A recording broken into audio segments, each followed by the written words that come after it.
Welcome to Wild Bill's Media and the Arts podcast. Today, I want to talk to you about the part two of the Metallica Vinyl Club issues or releases or whatever I meant to say.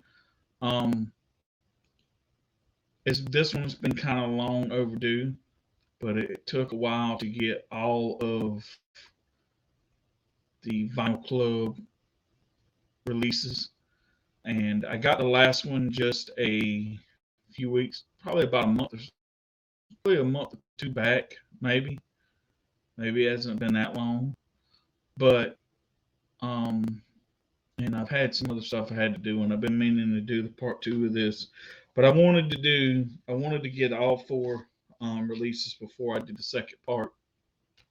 I've already did parts one and two, or releases one and two, but I'm going to do releases three and four now.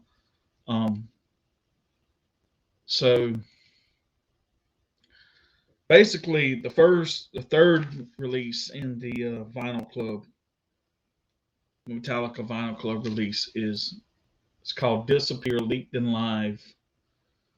And this version is now the story behind this song, right? This was what started the whole fight between Metallica and Napster. Okay. This song right here, I Disappear, was recorded for the Mission Impossible 2 soundtrack. And what happened was when they were approached by Tom Cruise to do, or not Tom Cruise, to do the film for, or do a song for the Mission Impossible soundtrack, they went into the studio and recorded, a couple different versions of the song. And what happened was when they left the studio, they wasn't really sure on what version they wanted. They had some things, but they were going to come back at a later date and finish the song and actually put them together and find out the best one they wanted. Well, this song got leaked out onto the radio, and they got contacted by their management wanting to know that they released a single without telling them or whatever or what was going on. And they were like, no. And come to find out, I guess somehow or another, I guess maybe their computers got hacked into or something. And anyway, they got a hold of this song that you know, and it got leaked through Napster, and basically, uh, that's what started the kind of. I'm gonna use some language here. The shitstorm between Metallica and Napster, but this is the version. This is a different version. That's actually what's on the soundtrack. Um, this is some like coming to the reverses kind of redone a little bit, or some word changes, some of the choruses sped up and slowed down and stuff. It's a working version of what was originally came out to be the song that you hear on the soundtrack and that was released for the single. Now there's two versions of this song on here. One is the I Disappear the leaked Napster version, and side two I Disappear live, recorded at the House of Blues in West California on January 18th, 2000. So basically, this is the leaked Napster version. And I'm going to read you a little thing that goes along with the vinyl. It says, it seemed simple enough. We got an offer to write an original song for the next Mission Impossible movie. We'd never really done anything like that before. And so we were super excited by possibilities since there was uncharted territory. I flew down to LA to visit Tom Cruise and the director John Woo on set in order to get the vibe and understand the flavor of the movie. When we worked on the song in early 2000, we left the studio undecided for the first time. We had two different versions with different dynamics and different arrangement possibilities and decided we would circle back at a later date. Fast forward a month, and I get a phone call from our manager, Cliff, telling me that The new song was being played on radio stations across the Midwest. How could this be? We hadn't even decided on a final version. And then the shitstorm and it turned into the strangest summer ever. We'd never been in this type of predicament before, didn't really know what was up, down, or sideways. We had always been the good guys. Now that was seriously being challenged. Most of you know it played out and how no glory of any of it always headed for me to separate the song from the experience. That summer, occasionally I can, especially on stage where I'd lose myself in the vibe, disappear to speak. This is that alternate version that found its way onto Napster in those crazy days in the spring of 2000 and is obviously different from the one we subsequently released. Can you spot the differences? And a rockin' live take from a hot, sweaty club later summer. Hope you dig, Lars. So yeah, this is pretty much basically the version that found its way onto Napster and then onto the radio, which, like I said, started, and he even says on there, which kind of started the shitstorm between Metallica and Napster, and all about file sharing and all that stuff. But these are all. This is the first. These are all released in 7-inch, or if you want to call them 45s or whatever. But these are awesome, and I love this version of the song. It's different from the original, and I kind of wish they would have done the original one, the one they released as a single on one side, and the other one, the Napster version. But you get a live version of the one they released as a single. But yeah, this is number 3, and it also come with something really cool. It actually come with a little book. It actually come with a digital download code too, but it come with a little book that you open it up. It's got the lyrics of the song, right, which is cool, but it also has storyboards from the video shoot that they done when they recorded the video. This is like one of the coolest videos that Metallica ever done. It was like a mini action movie or whatever, and you can see the storyboards, like the one scene there where James Hetfield jumps his '67 Mustang, '67 Camaro or whatever, and then like the all different screenshots, and then I think yeah, so it has everything, and then actually on the back it has like scheduled for shoot dates and stuff like that. So it's pretty cool. I mean, that's the stuff that they included in the in release or whatever. That makes them really cool. So now we're gonna get on to um, the final release in the vinyl club. If you'll just bear with me just 1 second here.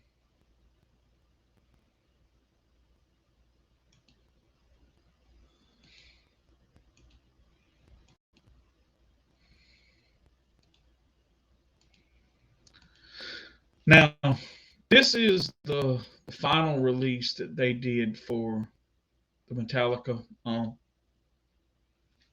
Vinyl Club release. And this was a tribute to Chris Cornell, the lead singer of Audio Slave and Soundgarden. They're 2 live tracks, and it says original release by it says, and the 2 tracks are All Your Lies live and Head Injury live. Originally released by Soundgarden in 1988 on the Ultra Mega OK album. Then the second song was originally released by Soundgarden on night, so they both came off the same album, okay? But they were recorded live at the Highway, a tribute to Chris Cornell at the Forum in Los Angeles, California, on January 6th, 2019. So it was a Chris Cornell tribute concert. Metallica recorded. They did 2 covers of Chris Cornell songs. And these sound really great. One thing I've always said about Metallica, man, is they've done really kick-ass covers and stuff over the years. Stuff that you wouldn't think they could do, they've done. And I'll give you a prime example of that. Go listen to Turn the Page. But there also is a write-up on this one too. But I wanted to show you a couple other things too that came with this. It came with like some postcards, and each one of them was supposed to be like Metallica's like it has to go along with their album Hardwired to Self-Destruct, and each one of them's a different band's kind of face imposed into the hair of Chris Cornell, which is pretty cool. It's that's what they also the hair looks like on the album. But I'm gonna read you the quick insert on this. Is thank you, Chris. Thank you for your music. Thank you for the words. Thank you. Thank you for the words, for your thought. Thank you for the shows. Thank you for the good times, for putting yourself out there. And thank you, along with your fellow bandmates, for giving us something that inspired us, excited us, meet something moved us, and not only gave us belief in the possibilities, but turned us the fuck on. What an honor to have known you, to have shared the stage with you, and created the next level memories, and ultimately to have been included in the LA celebration of your life, which allowed us the opportunity to share with the world just how much your music and brilliance meant to us. Here are two of our favorite old school Soundgarden tracks from that special night, Lars. So yeah, I mean, that's one thing I've always said about Metallica, man. They pay homage and tribute to other people, especially people they cared about, fallen, other band members and stuff like that. I myself personally was never a big Soundgarden or Audio Slave fan, but they did have some good music and stuff. And you know,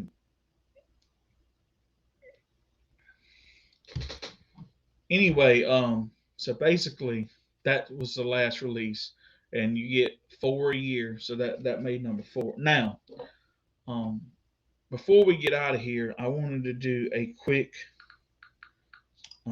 turn the sound down on my phone right quick. I wanted to do a quick update for those people who want to know about year 2 of the Metallica Vinyl Club. I got an email the other day from Metallica about the Vinyl Club, and this is what it states. Phew! What a year. Well, 19 months to be exact. We have since we've launched our first Vinyl Club in the March of 2020. None of us have predicted the extraordinary changes we've gone through since then, and we are incredibly grateful that you've hung with us through all of it. It is no secret that we've had a rocky start for various reasons, and we have heard all of your concerns and suggestions. Thanks for letting us know how we're doing. We really do value your feedback and share many of your concerns. As we prepare to launch the second year, we want to give you, our current members, a glimpse into what Vinyl Club 2.0 will bring and what we've done to improve your experience. First and foremost, the timing. We'll be activating the second year of the Vinyl Club on November 1st, 2021. Mark your calendars, and we'll see you. We'll send you a reminder with instructions on how to renew your membership then. Please note, as you'll see below in point 3, we're working with new software. This means everyone will have to re-register for year 2, even if you selected auto renew when placing your year 1 order. The changes. Vinyl Club year 2 will see all releases on 12-inch vinyl. There's a pretty simple reason for this. Metallica songs are too long. Switching to 12-inch will give you more consistent, higher quality audio and give us a chance to include more music in each release. As you've likely encountered elsewhere as well, vinyl production around the world is severely delayed. There are very few quality vinyl presses out there. Demand is high right now, and making really cool vinyl records is a slow manual process. With all of this said, we're working behind the scenes to plan for these inevitable delays.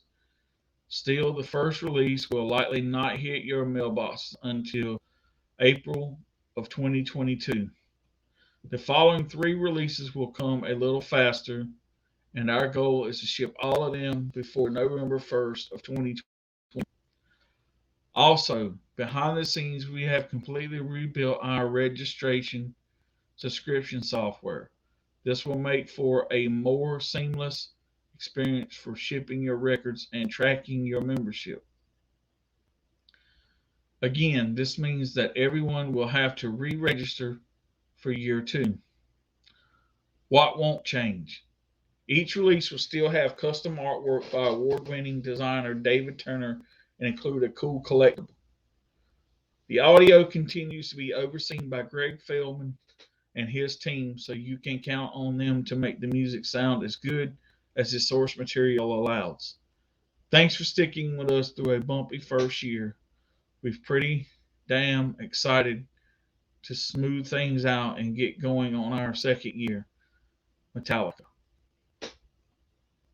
So basically, that was it. They, admitted to having a rocky year. They had a lot of ups and downs, a lot of things going pretty wrong at the time, and a lot of the shipments got delayed and everything. But, you know, that's okay. I mean, stuff happens, and with COVID and everything, luckily you probably got them before then. But that's pretty much it. And I will say that I'm excited that. Don't get me wrong. I love the 12-inch or the 7-inch records like this, or 45s as you want to call them. I think they're really cool. It's kind of something different. But I do like that they're going to the 12-inch to full size vinyl. And like I said, they can put more songs on it because generally these here only allow you one song per side, depending on the length of the song. And so with them being able to do more songs and Metallica songs are longer, they can pick more tracks to choose from, maybe longer live tracks or longer studio tracks that were never released and stuff like that. So that's really cool. And I just wanted everybody to know see the last two releases of the Vinyl Club Year One, 3 and 4, and so basically, yeah, that's pretty much it. So if you're a Vinyl Club member, remember November the 1st is when you can register for the Vinyl Club Year Two, which I am going to. I love the first year. I know sometimes I begin to wonder if we were ever going to get anything, and at first, because it seemed like it took forever to get the first vinyl, and then it just seemed like it took longer than it was supposed to for each one of these. But a lot of things happened. COVID had some things to do with it. Manufacturing had some things to do with it and everything. And it was a total kind of a train wreck for their first year. And they admitted that, they intended on fixing a lot of things, but hey, sometimes that's the way things go. But I'm gonna say one thing about this. I wish more bands would do this. Bands that are capable, that have their own masters and can release anything they want. This is something cool for other artists and other bands to do. Think about this, man, because people love this kind of stuff. And as long as vinyl's around, I intend on picking vinyl up and everything. So yeah, I just wanted to say, yeah, these are really cool. And I don't know if you'll ever find these on eBay anywhere, but if you do, I recommend picking up all four if you can get them. I never intend on getting rid of any of mine. So that's pretty much it. I just wanted to say thank you for watching. And this is Wild Bill signing out of the Rebel Within, the Wild Bill's Meeting the Arts podcast. And you have a blessed day. Thank you.